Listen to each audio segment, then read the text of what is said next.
Latest news updates కోసం ఇప్పుడే download చేసుకోండి media effects app. Welcome to media effects.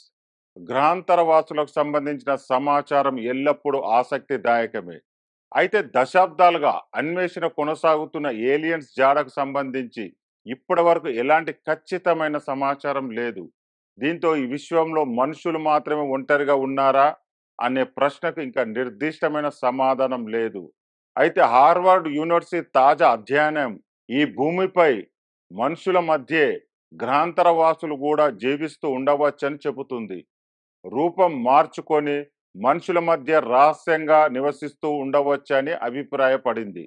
గ్రహాంతర జీవులకు సంబంధించినవిగా భావించే యుఎఫ్ఓలపై అంటే ఎగిరే పల్లాలు అధ్యయనం కోసం హార్వర్డ్ యూనివర్సిటీ ఏర్పాటు చేసిన హ్యూమనీ ఫ్లరిషింగ్ ప్రోగ్రాంలోని పరిశోధకులు ఈ మేరకు తమ పరిశోధనను ప్రచురించారు. ఏలియన్స్ భూగర్భంలో, చంద్రుడిపై లేదా మనుషుల మధ్య జీవిస్తూ ఉండవచ్చని అధ్యయనం పేర్కొంది. యుఎఫ్ఓలు లేదా గుర్తింపబడిన వైమానిక దృగ్విషయాలు విషయాల భూమిపై నివసించే గ్రహాంతరవాసుల కోసం వచ్చిన స్నేహితుల అంతరిక్ష నౌకలు కావచ్చనే కోణంలో కూడా అన్వేషిస్తున్నట్టు అధ్యయనం పేర్కొంది.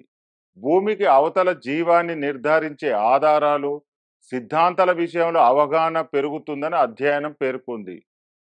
క్రిస్టో టెరిస్ట్రియల్ పరికల్పనపై తాము దృష్టి సారించామని, భూమి మీద భూగర్భంలో పరిసరాల్లో గ్రహాంతరవాసులు జాడపై అధ్యయనం చేస్తున్నట్టు పేర్కొంది.